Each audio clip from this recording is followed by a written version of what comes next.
بسم الله الرحمن الرحيم. السلام عليكم ورحمة الله وبركاته. إن الحمد لله نحمده ونستعينه ونستغفره ونعوذ بالله من شرور أنفسنا سيئات أعمالنا من يهده الله فلا مضل له ومن يضلل فلا هادي له وأشهد أن لا إله إلا الله وحده لا شريك له وأشهد أن محمدا عبده ورسوله صلى الله عليه وعلى آله وصحبه أجمعين وسلم تسليما كثيرا. أما بعد. Alhamdulillah, malam ini kita bisa berkumpul kembali dalam kajian rutin kita, kajian Kitab Al-Wajiz fi Sunnati wal Kitab Al-Ajiz. Sekarang kita masuk poin ke-7 dari adab-adab berangkat ke masjid. Doa ketika masuk masjid. Tentunya alhamdulillah doa ini sudah dihafal oleh kita semua.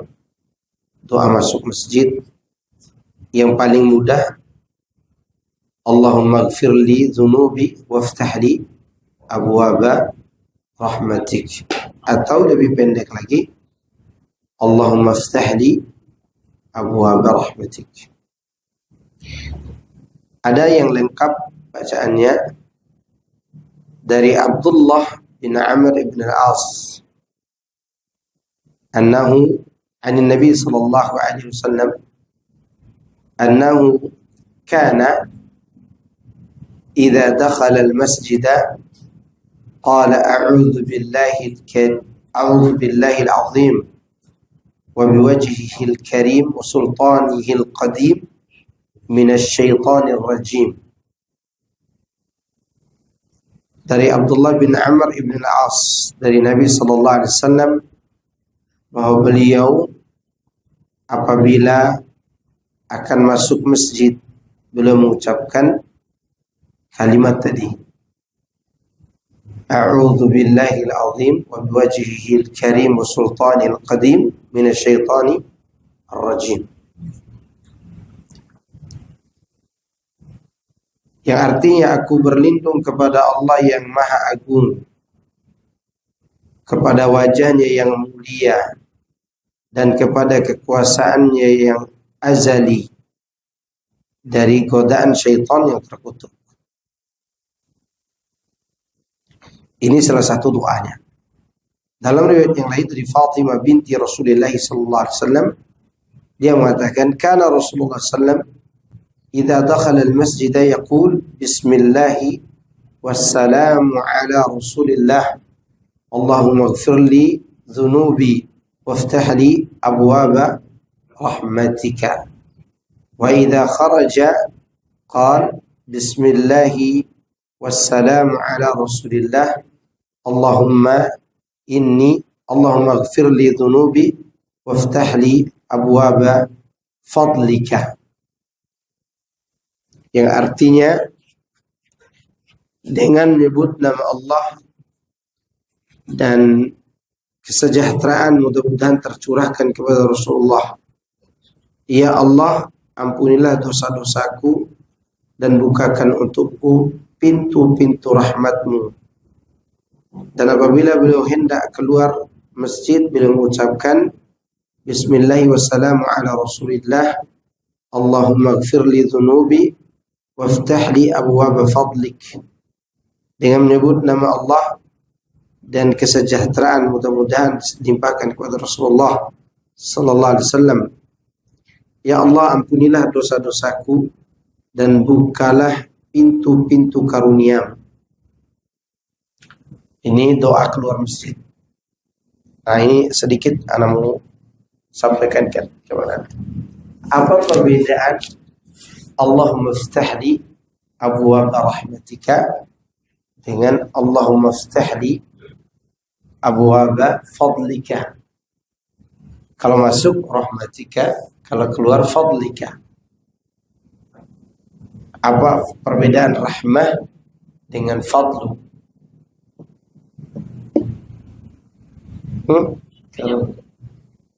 Kalau rahmat, rahmat. Ya ke? Kalau fadlu, karunia kan? Apa kira-kira fadlu? Dan apa yang dimaksud dengan fadlun, apa yang dimaksud dengan rahmat?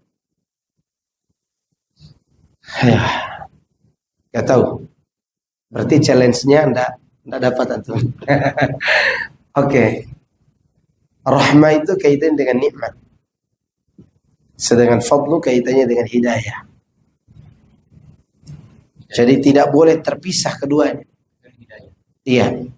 Fadlu itu kaitannya dengan apa? Hidayah. Tapi kalau disebutkan terpisah, maka salah satu dari keduanya mewakili dua makna itu. Hidayah dan nikmat.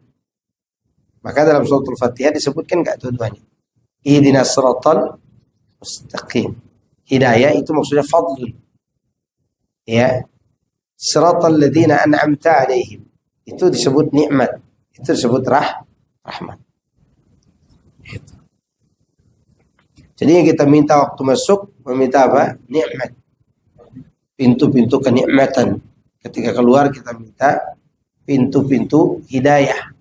Dan tidak boleh terpisah keduanya. Harus berjalan bersama-sama. Nikmat tanpa hidayah akan hancur. Ya. Demikian seterusnya. Taib. Salat tahiyatul masjid. Poin ke-8. An Abi Qatadah radhiyallahu anhu. Qala. Afwan, kesimpulan dari poin ke-7 dulu. Boleh enggak kita baca mulai A'udzu billahi al-azim wa biwajhihi al-karim wa sultanil qadim minasyaitonir rajim. Bismillahi wassalamu ala Rasulillah. Allahumma ighfir li dhunubi waftah li abwaab rahmatik. Boleh enggak digabungkan kita? Oke, boleh atau tidak digabungkan? Boleh. Kenapa boleh? Kenapa tidak satu aja? Boleh menggabungkan karena di situ Rasul Aisyah atau perawi hadis mengatakan kana. Kana itu artinya biasanya. Kana itu artinya apa? Biasanya.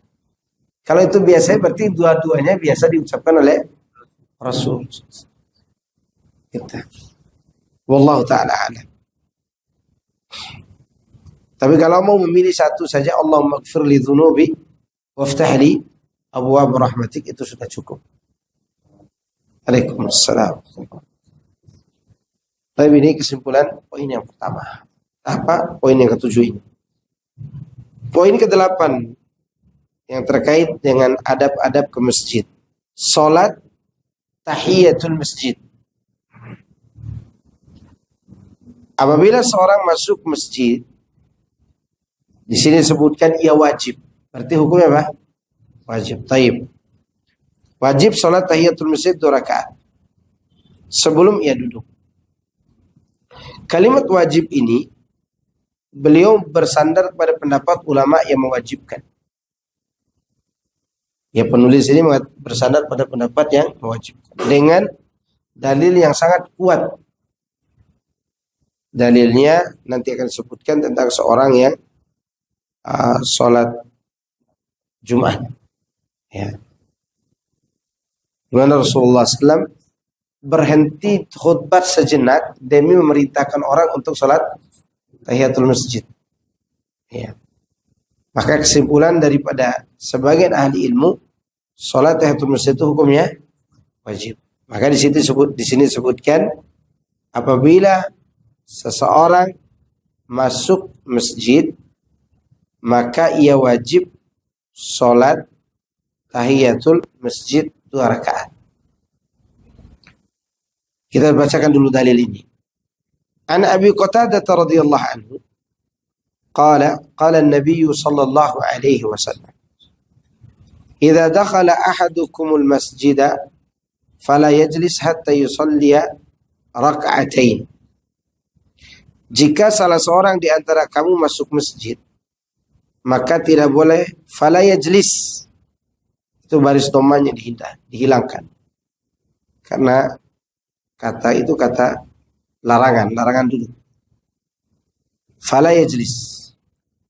Sampai dia sholat 2 rakaat.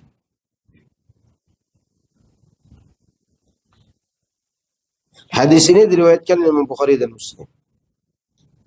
Kami penulis mengatakan, wajib sholat tahiyatul masjid berdasarkan zahir perintah hadis di atas, yang tidak ada qarinah indikasi-indikasi yang memalingkan dari zahirnya sebagai sebuah kewajiban, kecuali hadis Talha bin Ubaidillah. Hukum asalnya perintah itu wajib, sampai ada dalil lain yang memalingkan kepada hukum sunnah.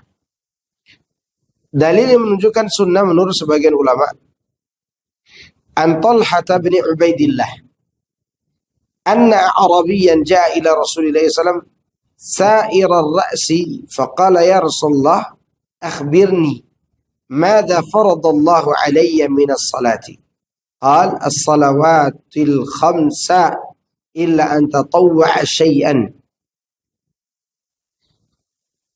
Seorang badui datang kepada Rasulullah sallallahu alaihi wasallam dengan rambut kusut seraya bertanya, "Wahai Rasulullah, tolong informasikan kepada saya salat apa saja yang Allah wajibkan kepadaku."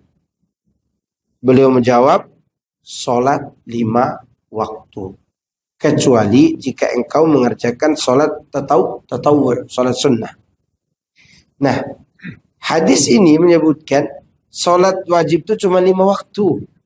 Berarti tahiyatul masjid keluar dari salat wajib itu. Gitu.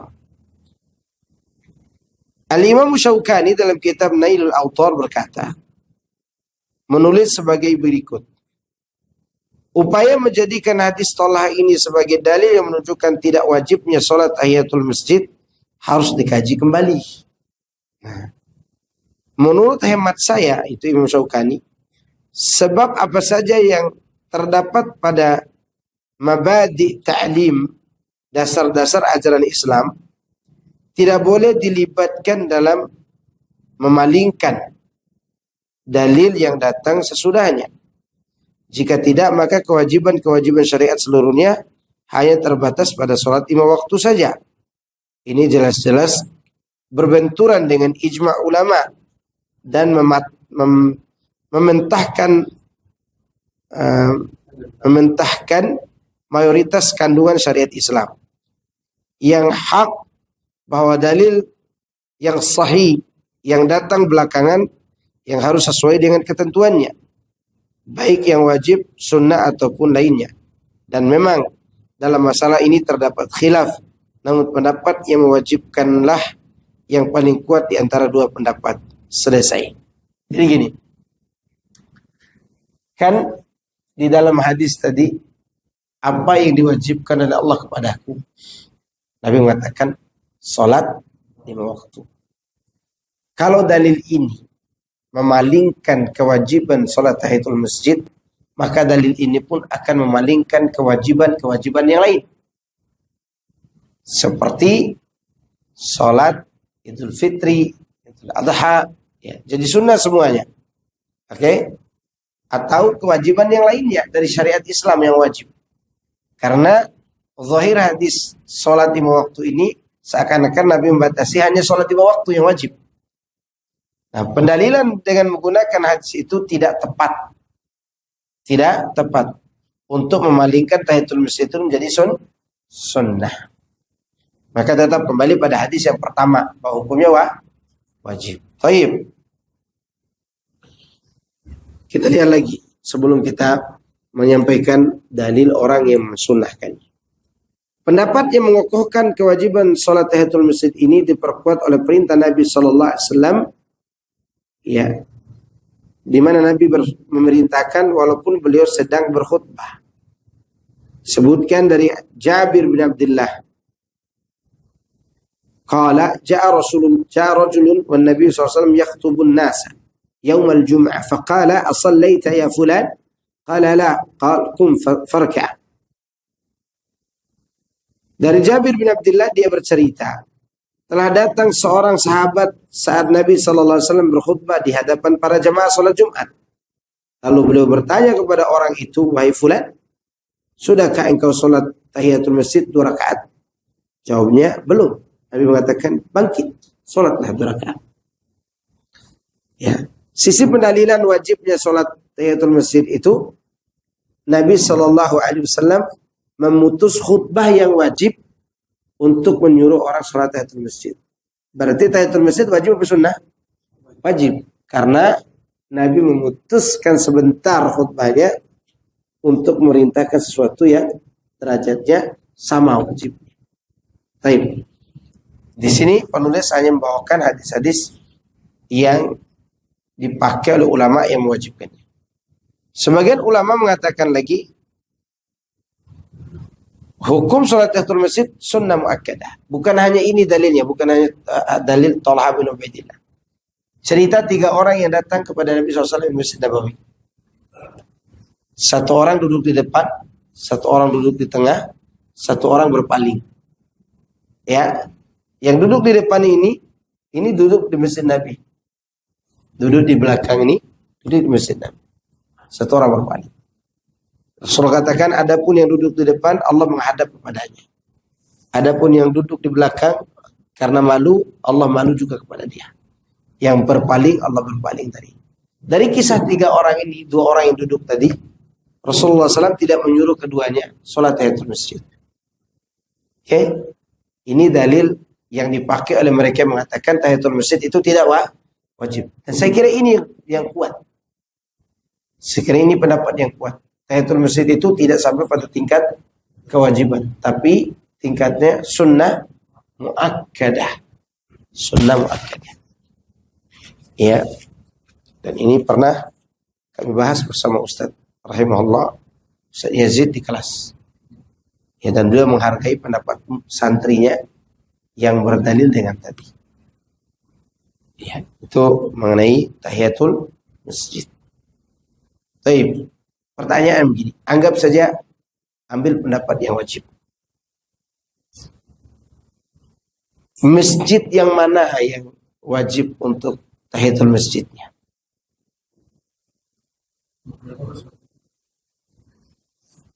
Enggak.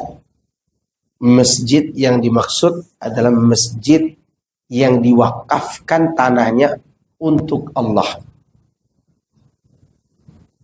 Bukan masjid yang nebeng pada bangunan lain.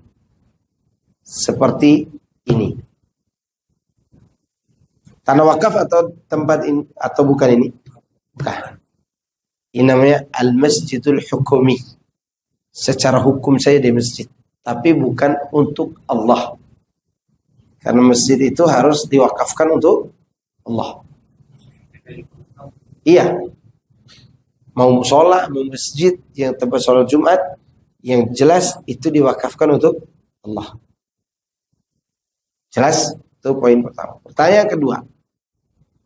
Jika kita sudah datang ke masjid itu dan melakukan sholat tahiyatul masjid, lalu kita keluar karena hajat sebentar. Misalnya kita datang menuntut ilmu. Ya, kita udah tahiyatul masjid, kemudian keluar lagi karena ada hajat. Apakah ketika masuk sholat lagi? Nah, itu pertanyaan itu. Gimana? Wajib atau tidak sholat lagi? Atau cukup sholat ketika masuk yang pertama? Oke, cukup sholat ketika masuk yang pertama. Kalau enggak, setiap keluar masuk sholat lagi. Keluar masuk sholat lagi. Ya, itu pendapat yang paling kuat dalam masalah ini. Bagi yang mewajibkannya. Kalau saya tidak, saya tetap berpendapat pada pendapat yang mengatakan sunnah muakkadah. Kecuali sholat tahiyatul masjid di hari Jumat.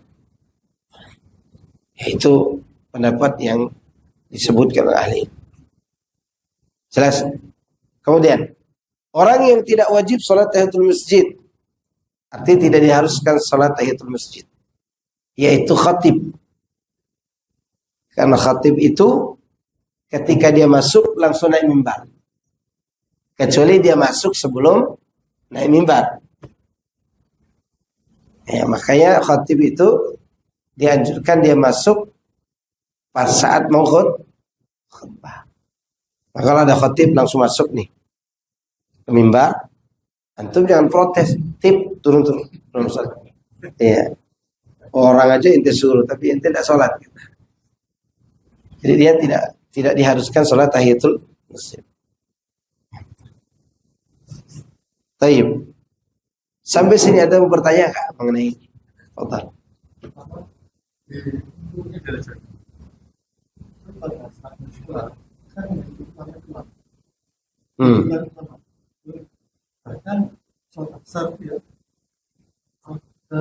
Kata sekali di sini jam 3 ya.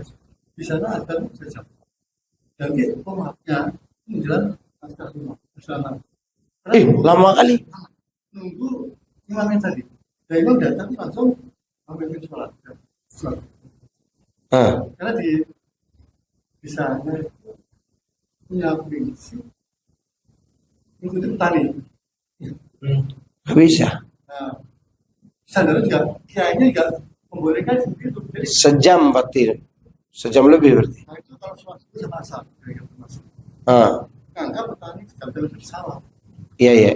Sehingga kalau di masyarakat sholat kita tidak ada yang datang di sini. Sehingga sholat itu nunggu datang petani. Iya terlalu lama 1 jam itu. Ya, dan 30 menit udah wajar lah. Saya pernah kan sholat sampai bingung saya, ini kok belum sebentar di BTH banyak. Nanti itu sholat asar. Jadi waktunya udah mepet bermaghrib.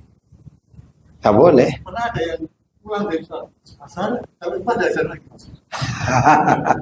Nggak boleh. Itu terlalu lama. Subuh itu menunggu 30 menit kalau mau berdalil dengan kejadian di Saudi. Saudi itu memang adanya pada waktunya. Menunggu 30 menit itu karena Masjidil Haram dan Masjid Nabawi itu kan luas. Ya, nunggu jamaah memang. Nunggu jamaah bukan karena nunggu jamaah sewajarnya, tapi tidak ditunda adzannya. Kalau itu kan ditunda adzan. Nggak boleh. Harus adzan pada waktunya. Kalau kita berada di terutama saat sholat dulu, ketahuan ini sudah masuk sholat dulu, tapi masjid sholat itu belum ada. Kalau kita sholat duluan, nanti mereka sholat. Jangan sholat di situ. Jangan sholat di situ. Cari masjid lain. Ya. Iya. Kalau safar ya sholat di rumah. Kalau safar sholat di rumah. Iya. Sholat di rumah safar. Taib ada. Fadhal.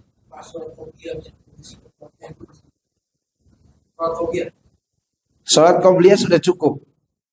Kita masuk nih. Langsung qobliyah subuh. Udah cukup. Sebagaimana perkataan Sa'id bin Musayyab rahimahullah. Seorang masuk waktu subuh sebelum qomat, dia sholat 4 rakaat, 2-2. Ditegur. Kemudian orang yang ditegur itu tidak mau tidak mau ditegur, artinya dia merasa benar lah gitu. Kata Sa'id bin Musayyab, kata orang itu, apakah Allah akan mengadab saya gara-gara sholat? Dia mengatakan, tidak, Allah tidak mengadab engkau gara-gara sholat. Tapi Allah akan menyiksa kamu gara-gara menyelisih sunnah. Rasulullah itu sholat cuma 2 rakaat.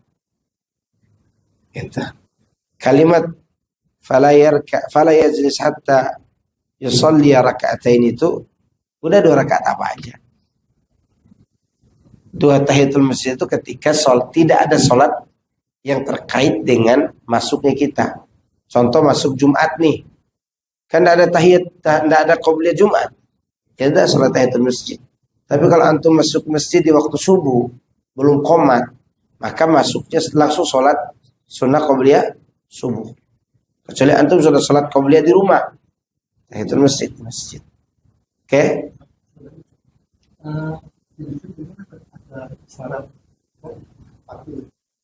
Ada Iya.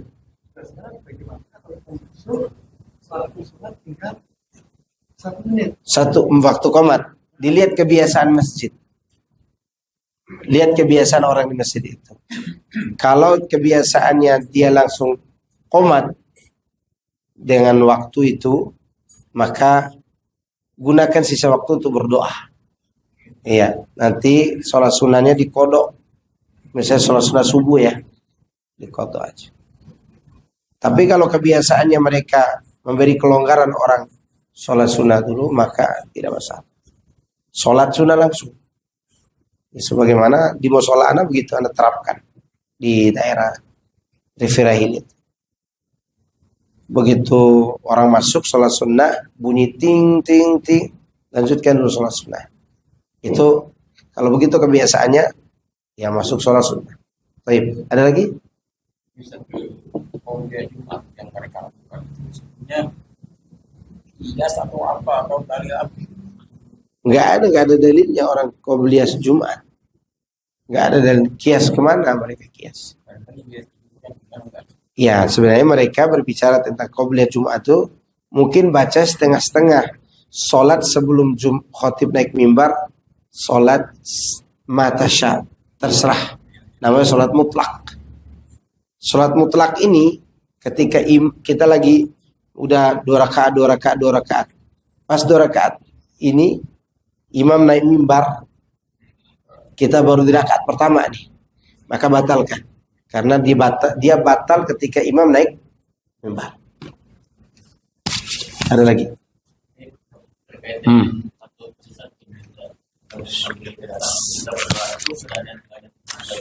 Berdiri.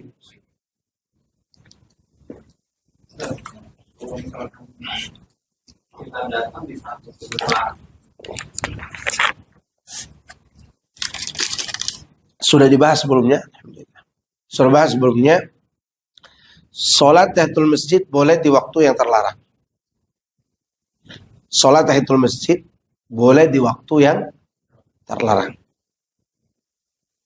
Termasuk dilarangnya sholat sunnah itu ketika khatib naik mimbar. Tapi begitu kita belum sholat tahiyatul masjid, maka sholat tahiyatul masjid. Khutbah ya. Iya.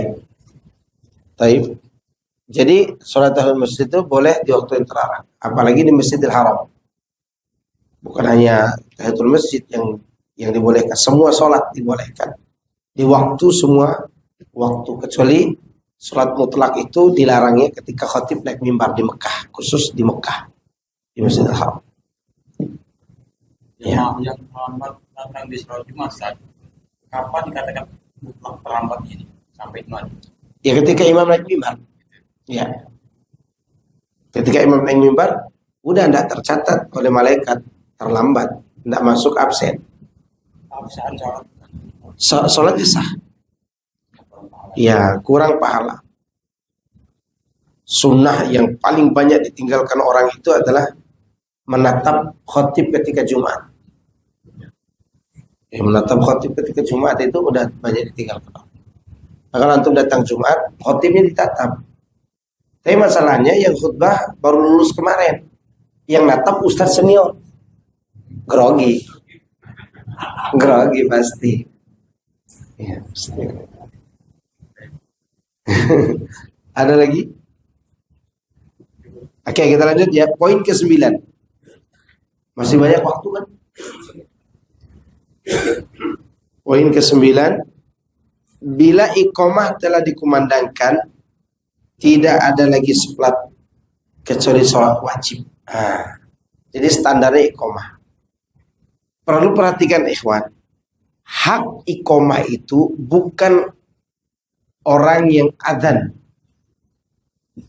Orang adzan itu melakukan iqamah atas perintah imam. Adzan haknya muadzin, iqamat milik imam. Ya. Maka nunggu imam dulu baru iqamat. Bukan disuruh sama tetangga-tetangga yang samping kiri kanan, yang dia punya kesibukan mau segera ketemu dengan koleganya, ada mau segera ketemu dengan istri keduanya, ada mau ketemu dengan bisnisan, kan begitu. Ini orang-orang ini tidak punya kemampuan, tidak punya kuasa. Yang kuasa itu imam. Bisa imam berpesan, marbot, nanti jangan komat walaupun sudah bunyi ting-ting ya. Ana ke toilet belakang. Maka tidak boleh dia komat. Kalau ada orang marbot, komat. Nggak bisa. Haram hukumnya. Orang ada pencerahan terus. Iya, makanya antum saya ajarkan supaya tidak seperti mereka. Gitu. Itu masalah kita itu. Taib. Dari Abu Hurairah radhiyallahu anhu, Nabi sallallahu alaihi wasallam qala, "Idza uqimatis salatu fala salata illa al-maktubah." Masyaallah, kalimatnya kalimat yang sangat menekan. Menekan jelas. Oke. Apabila iqamah telah dikumandangkan, maka fala salata. Perhatikan bahasa Arabnya ya. Fala salata itu kalimatnya fathah. Sama sekali tidak boleh sholat. Artinya dibatalkan semua sholat. Tidak sah sholatnya kecuali sholat wajib. Pertanyaannya, qomat tuh pas kita tahiyat. Gimana tuh? Lanjut tahiyatnya atau kita batalkan? Lanjut, karena masih sempat. Ya.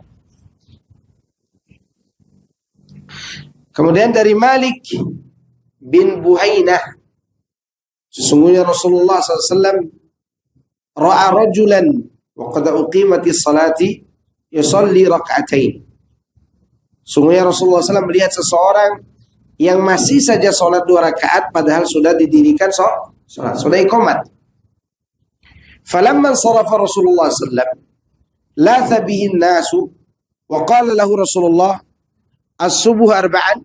As-subuh arba'an, ini sholat subuh ini.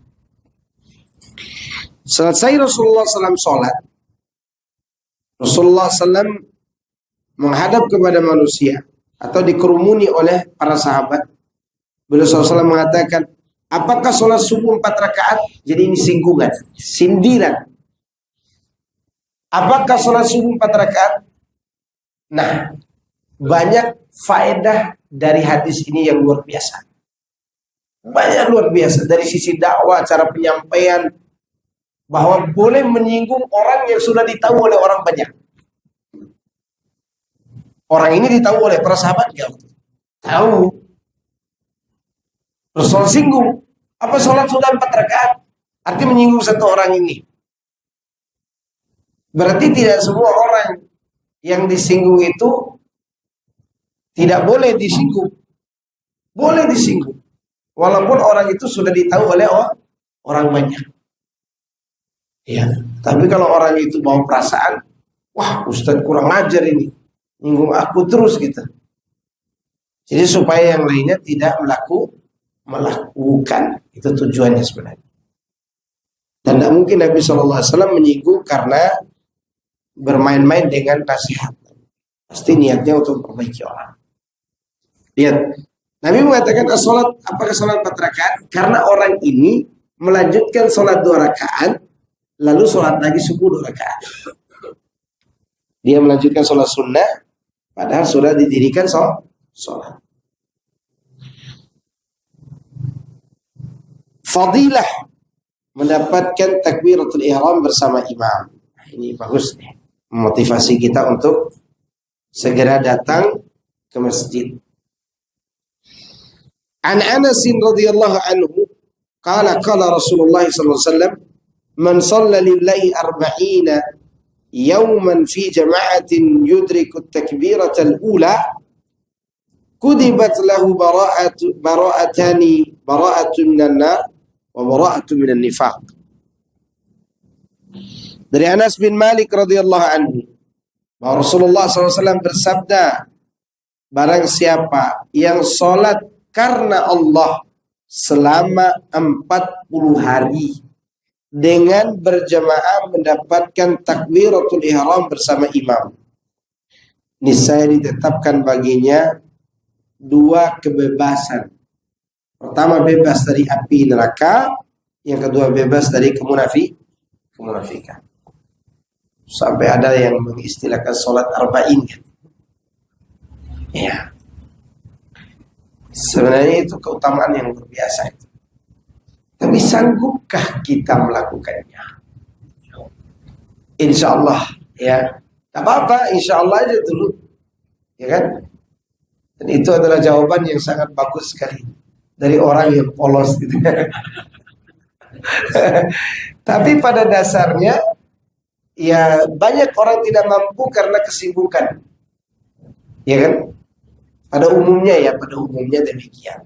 Tapi seperti dikatakan oleh Bapak tadi, insya Allah kita usahakan bisa. Syaratnya lillah, karena Allah. Kalau ini syarat diwujudkan pertama kali, maka kaedahnya adalah apa yang kita kerjakan karena Allah pasti langgeng. Ya. Melenceng sedikit niat kita, maka akan berkurang nilai semangatnya. Gitu ya. Semoga kita sudah pernah melakukannya itu, karena tidak ada yang tahu kapan kita mampu melakukannya. Mungkin pada saat-saat awal kita hijrah dulu, sholat masjid terus, ternyata udah sampai 80 hari gitu bersama imamnya. Kita ingat-ingat kayaknya belum pernah deh. Kalau ingatan ini masih seperti itu, maka bagus. Merasa belum melakukan hal itu, sehingga motivasi kita untuk terus melakukannya. Justru kalau kita menghitung, jangan-jangan kita udah berhitung nih, alhamdulillah udah 40 hari, udah belakangan ini tidak apa-apa, tidak ikut sama imam, bisa begitu. Tidak begitu juga. Ya. Tapi ini keutamaan ikut imam dalam takbiratul ihram. Yang tidak bisa melakukan itu tentunya wanita. Kenapa? Bukan hanya itu, kalau dia pergi ke masjidnya, karena dia ada masa haid dalam sebulan, pasti terputus. Gitu. Insyaallah laki-laki dapat kayaknya, apalagi yang dagang dekat musola, dagang dekat masjid, insyaallah Allah mudahkan itu. Ada pertanyaan? Kaitannya dengan informasi. Karena memang ya karena kurang. Karena merasa dia punya kewenangan di situ, datang atau kemana? Ya kan cuma itu hanya imam. Dia datang. Dan dampaknya tuh sangat besar. Karena imam kalau itu tidak ada, dorong-dorong orang sebanyak itu masalahnya. Makanya yang berhak itu siapa? Imam. Nah, pada saat imam salah, apa kata imam? Sholat batal. Iya. Ini kejadian Ustaz saya ya. Taib, imam salah. Imam salah itu memang ada pilihan. Imam salah ada pilihan. Pilihannya adalah batalkan semua, tunggu saya wudhu lagi. Akhirnya baru dia datang mimpin lagi. Itu pilihan pertama. Pilihan kedua, dia batalkan sendiri, suruh ganti orang. Oke? Iya, ditunjuk yang di belakangnya. Dia pilih, dia salah satu dari 3 orang di belakang dia, yang dia tahu berilmu. Oke? Ada lagi?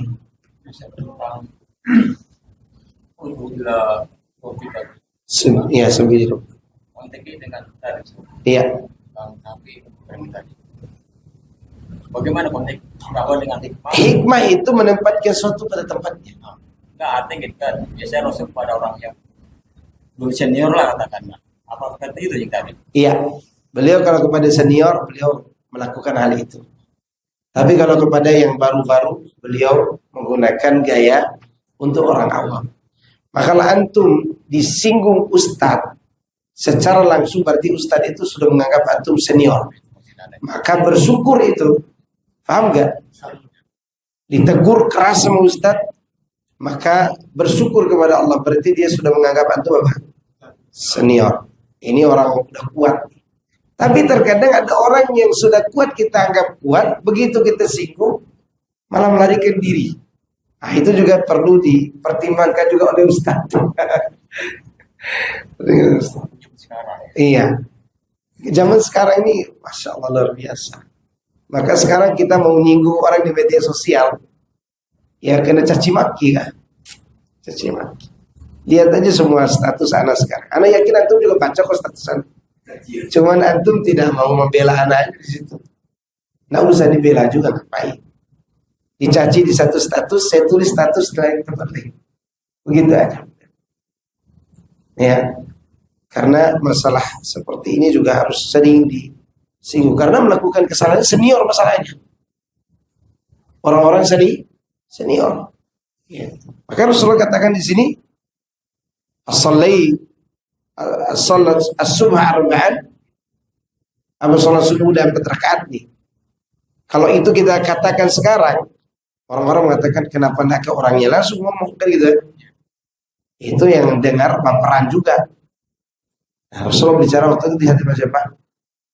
Para senior dakwah, para sahabat. Oke, ada lagi.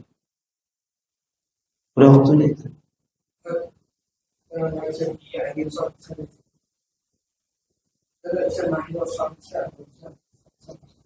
Iya, boleh. Sudah ada? Iya, ada yang bertanya 2 menit. Lumayan. Daripada lumayan. Iya. Pada sholat jamaah ini pasti itu takbirnya mesti 2 kali atau sekali lagi? Yang mana? Masbuk.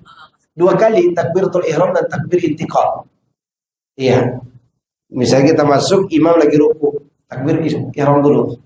Boleh angkat tangan Allahu Akbar. Langsung setelah itu takbir intiqal Allah. Enggak bisa tawar lagi 2 kali.